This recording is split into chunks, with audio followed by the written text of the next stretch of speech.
This morning we have with us Mr. SARIFFODEEN, Vice President of Aitken Spence Hotels, who has a wide experience in the travel and tourism industry. Good morning and welcome to the morning show. Good morning, Salia. Sharif, with your experience in the travel and tourism industry, what's your take on the present state of tourism in Sri Lanka? Well, tourism is the biggest industry at this moment of time in Sri Lanka, and Sri Lanka is the new kid of the block, and international bigger players have come into Sri Lanka, investing on big hotels, large properties, and the existing properties have gone on refurbishment, ready for tourism. It used to be a seasonal country. Now it's completely changed. It's 365 days. Tourism is on in Sri Lanka. And say if you're giving some advice and some information for tourism in Melbourne, people going from Australia to Sri Lanka, what would your advice be? What time of the year, etc.? Well, we did have a chat on tourism about a year or 2 years back in the same studio. And what I did was I explained the Sri Lankan Australians, how they could come to Sri Lanka. And I must tell you, the Australian market has developed tremendously. Hotels are experiencing Sri Lankan Australians in Sri Lanka, and the Australians, it is fantastic to see because it's easy clientele. They love their food, they love hotels, they love best service, they love the beaches, and of course, if they love all those four components, Sri Lanka is the country. An Australian market has come in, and they have used travel agents, is one, and the social media at large. And these are the two lines that you could work on. And the good news is they do travel in large numbers. What I'm trying to say is in groups. And used to have one or two couples coming in, but it's large in numbers.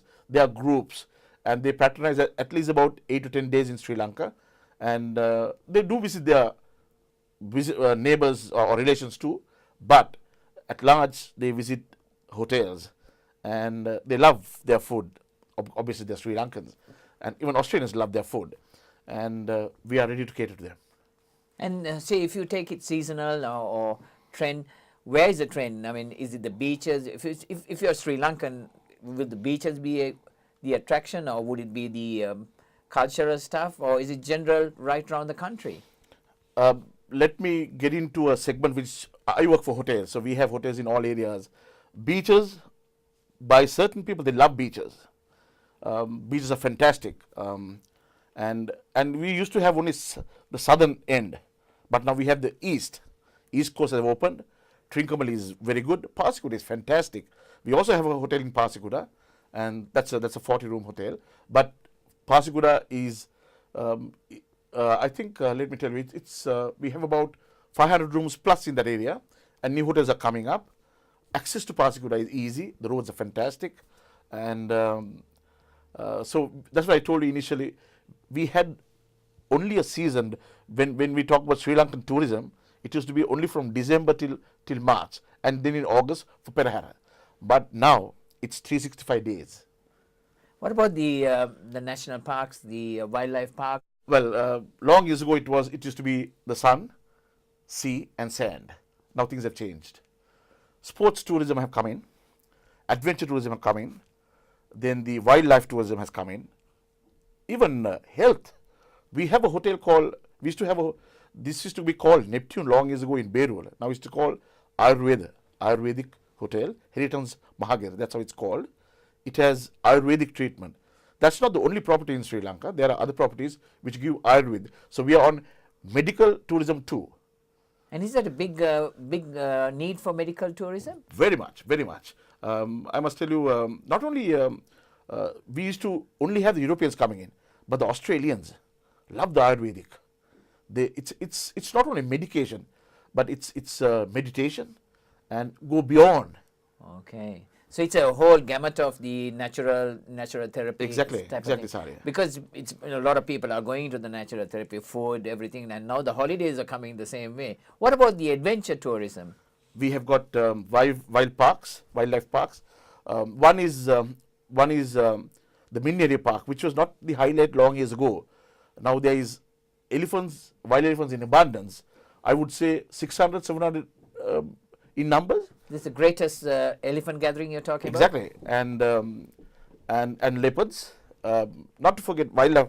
When I tell you it's wildlife, wild elephants is the biggest component there, but animals at large. And mini area park is basically open from 7 till morning till 3-4 in the evening, and you have been guided. It's a guided tour, and the hotels in the cultural triangle you have fantastic hotels, especially the company that I work for. We have a hotel by the name of Kandalam, Heritage Kandalam, which has about 152, and I think from Kandalam to main area is about 40 minutes drive. Not too long. Not too long, and they have their own jeeps where they would drive in, and wildlife is in abundance. What about the north, Sheriff? North is fantastic. It's developed a lot. The roadway is up to Jaffna is unbelievable. It's carpeted, and on a good day you could from the cultural triangle, I would say from Dambulla to Jaffna is about 3.5 hours to 4 hours on a normal day. But if you do it quite early in the morning, by 3.5 hours, you are in Jaffna. Jaffna has developed, and there is hotels have come up, and I think it's more homestays. Few homestays have come in, and a lot of people do visit Jaffna because not only the relations, but people who couldn't see Jaffna long years ago are visiting. And there is a train which starts from Colombo and goes up to Jaffna. Fantastic. So it's become people who haven't been to Jaffna for 30 years now want to see what Jaffna is. There are some people probably never visited Jaffna in their whole lifetime. That's what I'm saying. It's a 360 degrees. Long years ago, it was only a portion of Sri Lanka could be seen or visited or experienced. Now it's 360. You can go anywhere and everywhere. What about the Pereira? Is that still popular? Oh, it is. It is. Come July, August, Kandy is full of life, and Pereira, of course, people love to see Pereira. Surprisingly, it's not only the Europeans only, even the Austrians, as I told you, and the Indians, and the Far East, the Chinese, the Thais, Japanese, they love to come and see Pereira. And especially, I mean, the best I would say is if you need to make any bookings, it has to be somewhere down, say February, March. You got to look at that's for August. For July, August. July, August. So there's so much in demand, but of course there are more rooms which are coming. Now, as I told you, homestays in Kandy is quite popular. That's one, and then that's with social media and stuff like that. Social media takes you anywhere and everywhere, and then you have this boutique type of hotels and the big hotels. I work for Akin Space, as I told you. We have Earth Regency and we have Hilltop. So that's two different levels. The Earth Regency would be a 5-star, and Hilltop is almost a 4-star. Right, like a budget hotel. Exactly. Or? And what about the surfing and stuff like that, which was in the east? Windsurfing and surfing is they have started quite well, and Kalpitia is the most spoken about. But I would say diving. If you take diving, Trinco and Pasiguda has really taken a toll. It is fantastic. People do come for diving there. Is it snorkeling or diving? Diving, snorkeling, yes, snorkeling. I mean, even in the southern beach you could do it. But diving, in particular, Hikkadua was very famous. But now Pasiguda and Trinco is quite popular. That's with the coral reefs and stuff like that. Oh yes, beautiful. And coming further down towards Anuradhapura and Sigiri and stuff, the cultural stuff, is that still popular and is still growing? Well, yes, that's what I said. If you take Sri Lanka on the whole, the culture still remains. People love to visit Sigiri, which is about 30 minutes from Kandalama. And then we have Anuradhapura, Polonnaruwa. Historical things are still in demand. People do visit. And Sigiri, I would say, 365 days is popular, and people do visit Sigiri. If we're talking also about sports, what is the sports tours you're talking about? Well, sports tourism, rather. I think the most popular game in Sri Lanka, we know volleyball is our national sport, but cricket is the most popular game. And we all in Melbourne to see Sri Lankans winning against Bangladesh. And cricketers do visit, and we have some lovely playing areas, and cricketing tours are increasing day by day. There used to be only the over-40s and the over-50s used to come. Now it is all under 15s, under 17s. The smaller boys come and they play in all test venues. And the good news is test venues, 20 minutes from the test venues, you get the best hotels in and around. If you talk about a budget hotel, yes, still. And if you want a star class hotel, now say for an example, Dabul, Kandalama, the hotel that I spoke about, which belongs to my company, is about 20 minutes from the grounds. And every time the Australian team comes in, great Shane Warnes, Mark Wars, Steve Wars, McGraths, Pontings, they all stayed there. Michael Clarks, they've all been there in that hotel.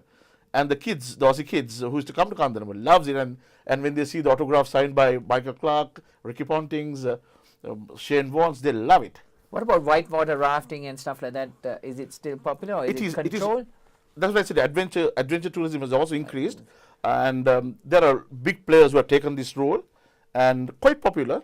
And still, once you get into social media, you can get into those areas and look where it's popular. And the safety-wise, now long years ago, safety was never taught in Sri Lanka. But safety and first aid is very serious in Sri Lanka now. And you got the hot air balloon, yes. in which I experienced with my tours. It's a great experience, isn't it? Definitely. The good news is, well, looking at my size, I got into the balloon. The first balloon ride was done by me with my son. Then he was about 12 years out of the world. You go and see. I mean, we were flying close to Sigiriya, and you could see the herds of elephants running around, and what a sight! And you don't make a noise. You don't disturb the environment too. Yes. Sharif, you talk about Kandalama, and you always come back to Kandalama. I think it's one of the greatest hotels. I've been there, I've seen it, I've experienced it. Why is it that it's very hard to get a booking there, and what time leads and stuff like that? Would you be able to give us an insight to that? So let me correct you first. It's not one other. It is the best. I would agree. Environmentally, service standards, that's why it's in demand. People do book well in advance. But there is a room or two. You can get into the sites, failing which you can come to 8 Christmas Travels, or you can contact the hotel. I will leave my number with you. If you want to, you can contact me and you can get a book room for sure. Thanks, Sharif. Viewers, you know what to do now. You have to get in touch with Sharif at Aitken Spence Hotels when you want to book at Kandalama or any Aitken Spence Hotels. It has been great having you on the show, Sharif. It's been a great insight into tourism in Sri Lanka, the hoteliering in Sri Lanka, and we look forward to having you back again. Thank you so much, Sally. And well, as I briefed you earlier, one way is to get through travel agents, social media, and of course, as I told you, Sally, anytime you can. My phone is 24/7. We can get him on that 24/7. Sharif. And, yes, Sally, and once again, thank you very much for inviting. And nice to see you after some time, and you look great. And I'm sure with a white trouser, white shirt, and a white pair of boots, you can still get into the Sri Lankan side. All the best, Sally. Thank you very much, and God bless you. God bless you too. Thank you very much. It was Sharif, the experienced hotelier, on the morning show.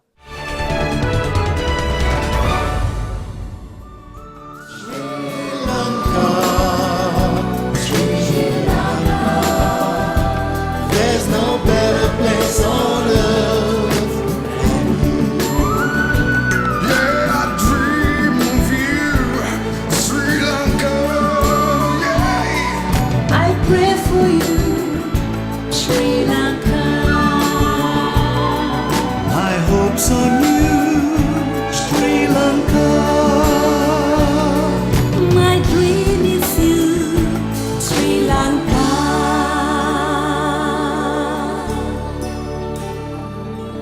One dream, one nation, Sri Lanka. We are one.